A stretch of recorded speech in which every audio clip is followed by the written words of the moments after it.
Don't make a scene, that's all there is to it. Understand? With that single, cutting remark from my half-sister Kelly, all the joy and anticipation I'd been holding on to shattered in an instant. She had opened the door to my villa just a crack, peering out through the narrow gap with eyes as cold and empty as if she were looking at a pebble on the side of the road. Ironically, the state-of-the-art security chain I'd had installed for this very day, by a professional no less, now hung between us, protecting her. Understand what? Kelly, this isn't funny. Stop joking and open the door. It's snowing and my hands are full of luggage.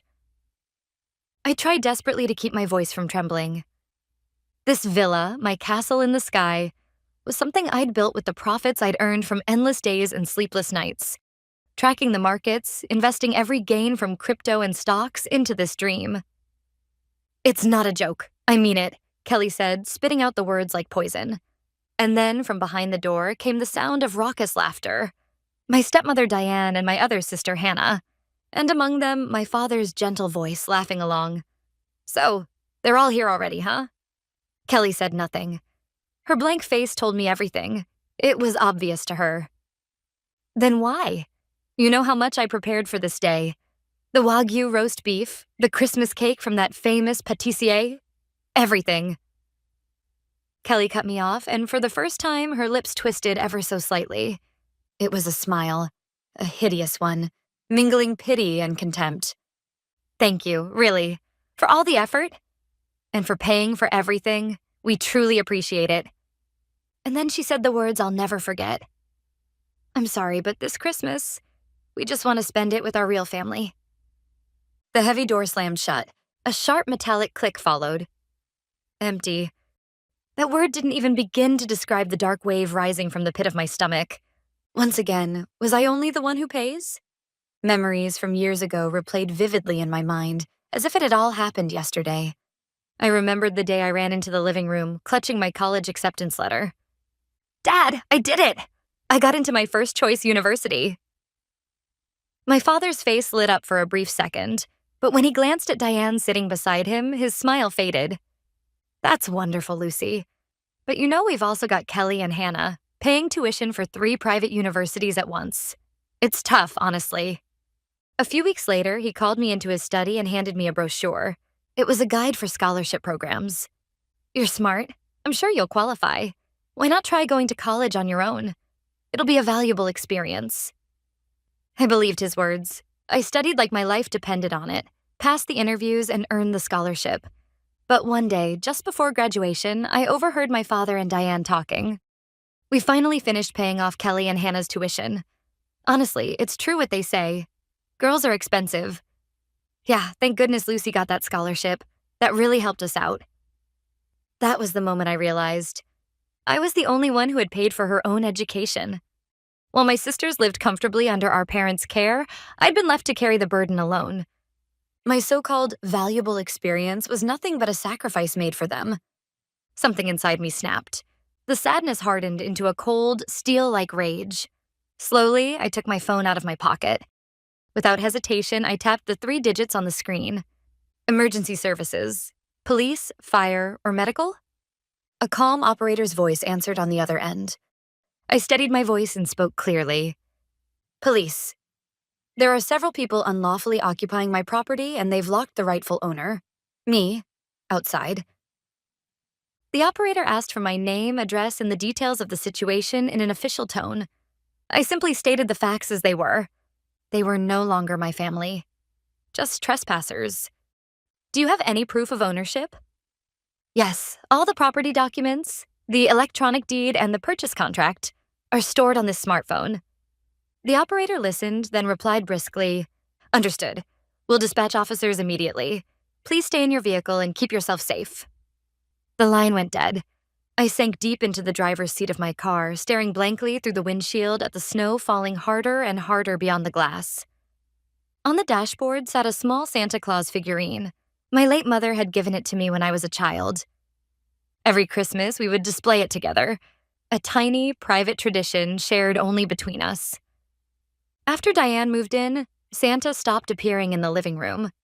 It was pushed aside, forgotten in a corner of my bedroom. And now that little figure was all I had left of my real family.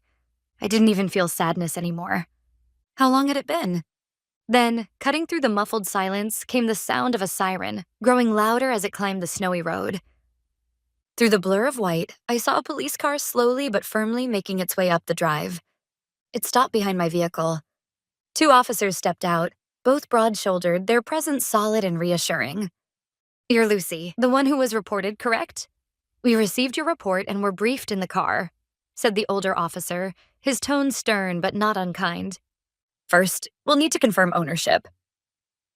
I handed him my phone. The younger officer carefully scanned my ID and the digital deed with his verification device. "Confirmed? The property belongs to the caller." The older officer nodded gravely, turning his gaze toward the tightly shut front door. "This isn't a domestic dispute. It's a clear criminal case. We'll handle it from here." Knock, knock, knock. "Police, open the door." Silence. The laughter that had filled the house moments ago vanished completely. Then the door opened. Just a sliver, still chained. The man who appeared was Chris, Kelly's fiancé. His face froze when he saw the 2 officers standing outside. "Police, what's going on?" "The owner, Lucy, has filed a report. You are currently trespassing on her property. Everyone inside is to come out immediately." The officer's voice was calm, procedural, devoid of emotion, but each word drained the color from Chris's face. Moments later, Diane appeared from the living room, alarmed by the commotion. "What? Police?" "Chris, what is this about?" Her anger faltered the instant she saw the uniforms. "Oh, officers, has something happened? My goodness, out here in this weather, you're working so hard." She smiled sweetly, pretending innocence, her voice dripping with false warmth. "Ma'am, drop the act," the older officer said flatly, slicing through her performance. "It's already been confirmed that you and the others locked the rightful owner out of her own home. This constitutes unlawful entry and occupation of private property." "A crime," Diane's voice cracked. "Don't be ridiculous. This is our daughter's house. What's wrong with spending Christmas as a family?" That was when I stepped forward from behind the officers. I met Diane's eyes head on. "Your daughters are Kelly and Hannah, aren't they? You told me just minutes ago that I'm not part of your real family and you threw me out." At my appearance, Diane gasped and her face flushing crimson. "Lucy, how could you do this? Bringing the police into a family matter? Do you want to disgrace us?" "The only ones disgracing this family are you," I said, cutting across her words, firmly for the first time in my life. "This is my house, and you are nothing but intruders who broke in without my permission." At my first ever rebuttal, Diane was momentarily lost for words. Then, as if remembering her role, she collapsed dramatically into my father's arms, sobbing like a tragic heroine finally undone. "Honey, listen, Lucy's treating us like criminals." My father looked from me to the officers, his face tight with discomfort. Then came the same tired line he'd used my whole life. "Officers, please. This is just a misunderstanding, a small family issue. I'm sure we can resolve it peacefully if we talk." As I looked at him, another memory, buried deep but still burning, rose to the surface once more. When I was in high school, Kelly once framed me for breaking a window that belonged to the school. Of course, I was innocent. But when my father was called to the school, he gave me no chance to defend myself. Out of regard for Diane and Kelly, he simply apologized to my homeroom teacher on my behalf. "It was all my daughter's carelessness. I'm very sorry." On the way home, he turned to me and said, "Lucy, don't make things worse. If you just endure it, everything will stay peaceful." My father had always cared more about keeping the peace than telling the truth. And the one who paid the price for that peace was always me. "Sir?" The older police officer cut through my father's excuses, his tone cold and final. "I'm afraid this can't be dismissed as a misunderstanding. According to our verification, ownership of this property lies entirely with Lucy. None of you have the right to remain here, not for a single second, without her permission." Then, in a voice that carried clearly to everyone present, he delivered his final warning. "This is an official eviction order under the law. You have 5 minutes to gather your belongings and vacate the premises. Failure to comply will result in immediate arrest for unlawful entry and refusal to leave private property. The word arrest struck the air like a blade, sharp and undeniable. The fiancé of my sisters turned pale and stumbled backward a few steps. It was written all over their faces. They wanted nothing more than to cut ties with this ridiculous family and disappear. Hannah crumpled to the floor, sobbing like a child. Only Diane still refused to accept reality, her mouth twisting as she tried to shout something back. But when the younger officer rested his hand on his holster and took a silent step forward, she understood.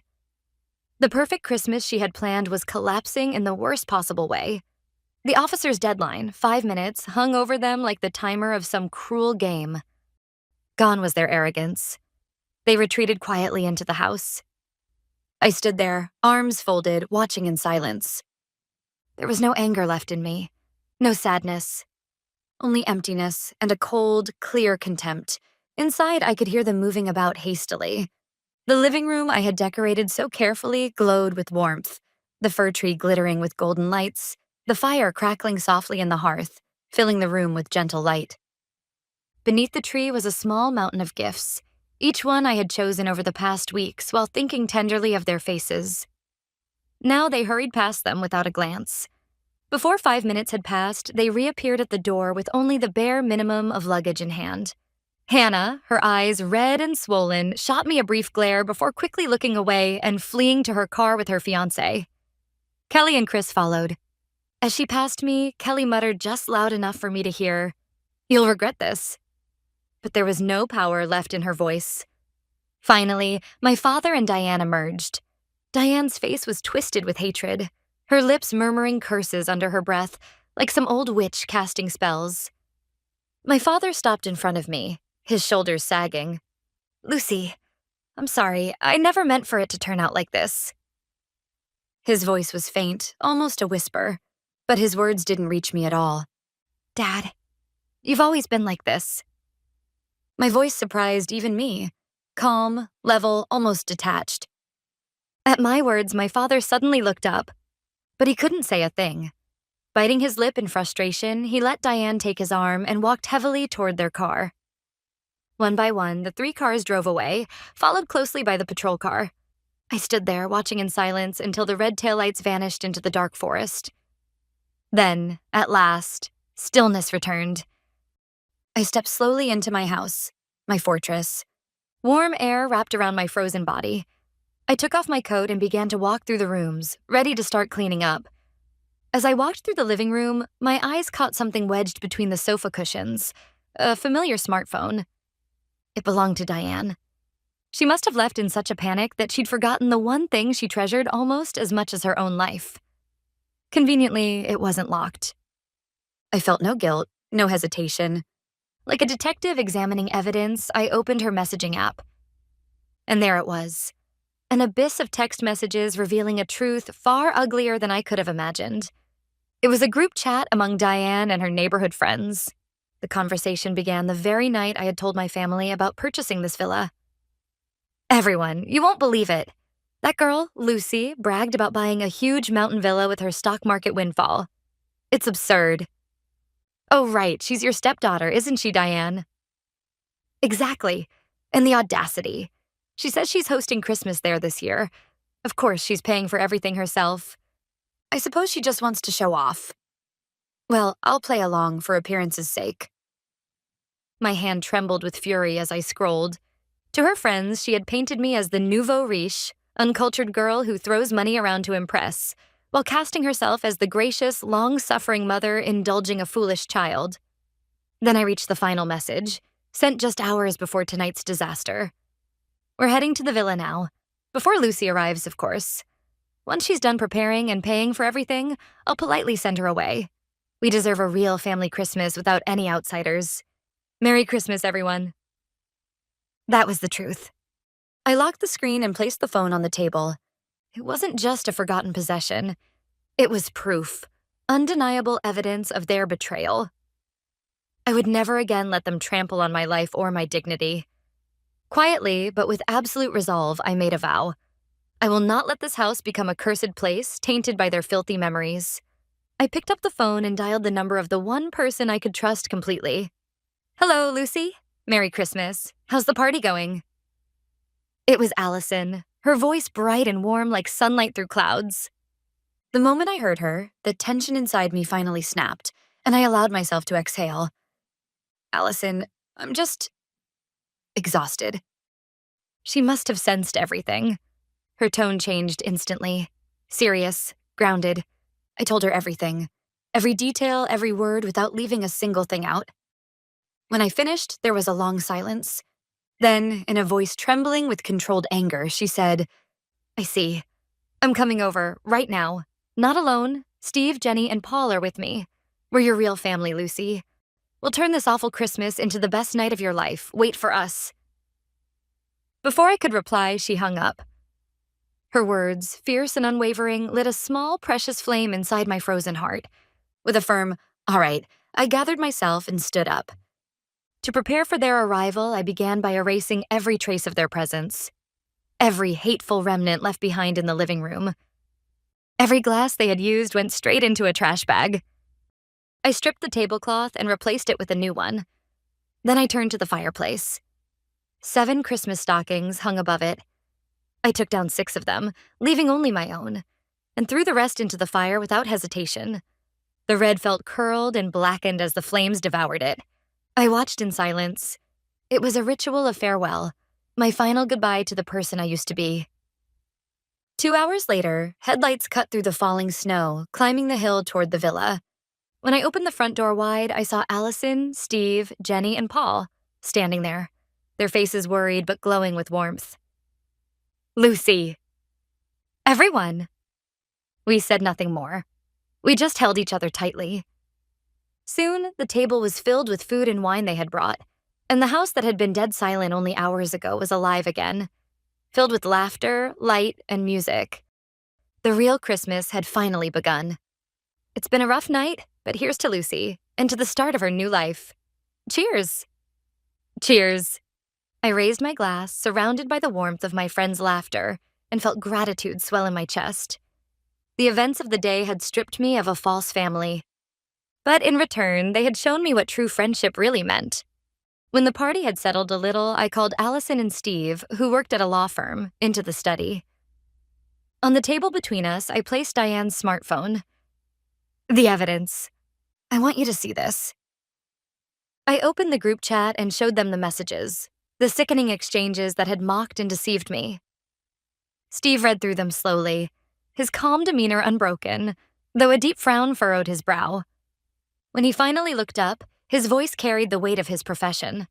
Lucy, this is worse than you think, especially this group chat. It's damning. In the right hands, this could destroy Diane's social credibility entirely. Allison leaned forward, eyes wide. What do you mean? You're not planning to leak this online, are you? Steve shook his head firmly. No, that's not our way. What we'll do must be smart, precise, and, above all, legal.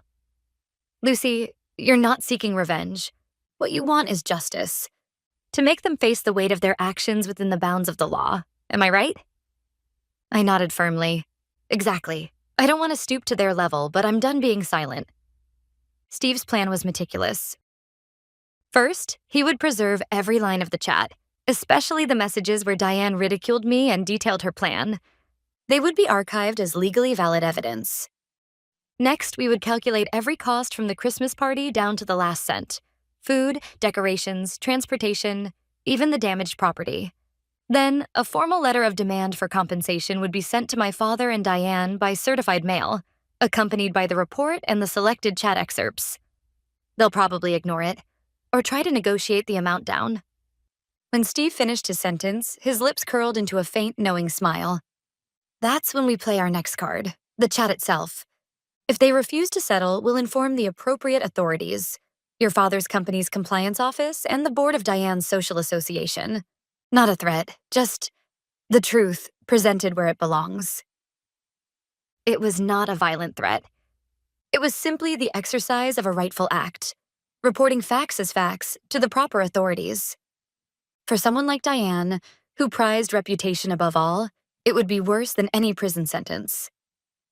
So, Lucy, what do you say? Steve asked me. This is the strategy I propose for your fight. Without a moment's doubt, I met his gaze. Do it, exactly as you said. A few days after Christmas, the certified letter was sent from Steve's office, addressed jointly to my father and Diane. Inside were a detailed summary of the incident, a formal claim for damages down to the last item, and an attachment containing carefully selected excerpts from the chat. Just enough to show the truth. They were given 7 days to respond. During that week, I quietly put my affairs in order, with my friend's help. The villa was handed over to a reputable real estate firm, listed as a luxury rental for overseas clients. There was no longer any need for that place to be a place of family memories. When the 7 days passed, I found dozens of missed calls and voicemails from my father. His voice was trembling, drained of its usual authority. "Lucy, please, just talk to me. That letter, what's going on? Diane's beside herself." I listened to the message until the end, my heart cold and still. Then, without calling back, I dialed Steve. A few days later, I met them both again, my father and Diane, in a quiet conference room at Steve's firm.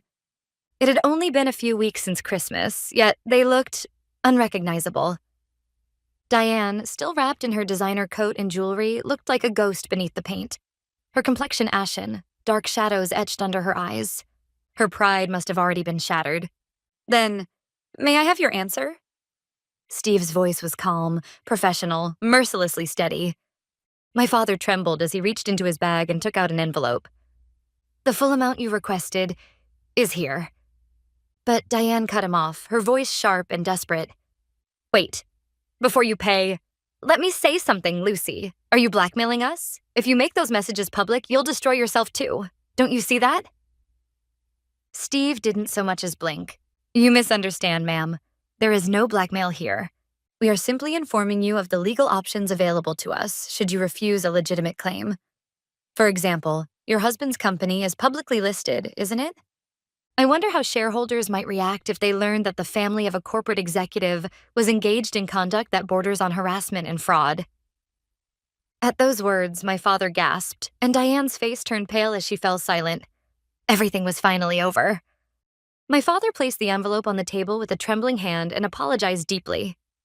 Diane followed suit, stiff and silent. I stood up without ever looking at them.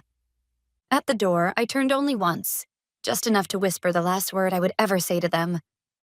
"Goodbye." From the law office, I went straight to a phone shop. Without hesitation, I changed my number, the same number I'd had for over a decade. My father, Diane, and my sisters, none of them exist in my life anymore. Cutting off all means of contact was the final ritual to bid farewell to my former self. Days later, Steve forwarded me a signed document from my father and Diane, a notarized statement confirming full payment of damages and a legally binding promise never to contact me again. Just one piece of paper. And yet it felt as though the weight of the world had been lifted from my shoulders. By the time winter gave way to spring, my life had found its new rhythm. The villa, once a monument to false family unity, was now leased long-term to an executive from an overseas tech firm. It had become what it was always meant to be, a solid foundation for my future, not a prison for my past. One evening, as I returned home from work, I noticed a familiar figure standing by the gate of my apartment. Slumped, smaller than I remembered. It was my father. "Lucy." His voice was barely a whisper. We sat in a quiet cafe nearby. He clasped his hands on the table and stared down at them for a long time, before finally looking up, tears glistening in his tired eyes. "I'm so sorry for everything. That day, I should have protected you. I failed you as a father." I looked at him, my tone level, distant. "Why now?" At my cold question, my father weakly shook his head. It was all because of my weakness. I was afraid to stand up to Diane. But that day, when I lost you, I finally realized what it was I should have been protecting all along. I listened to my father's words in silence. "I won't ask you to forgive me, but please believe this. I truly regret what I've done." After a long pause, I finally spoke. "I'll accept your apology, but forgiveness is another matter entirely. And there's one absolute condition." I met his eyes and said, "From now on, if you still wish to have any relationship with me, it will be only when you're alone. I want nothing more to do with Diane or your so-called real family." Don't even speak their names in front of me again. That was the new boundary I drew, for the sake of my own life. My father nodded sorrowfully but firmly. After leaving the cafe, I walked home alone, and as I did, I began to truly feel the weight of what I had gained. No longer did I have to endure for anyone else's sake. Who to forgive and who to let go. Every rule in my life was now mine to decide. I had lost many things, yes, but in exchange, I had gained the freedom to take control of my own life, a freedom that shone with a brilliance beyond anything I had ever known. My true life was beginning, right here, right now.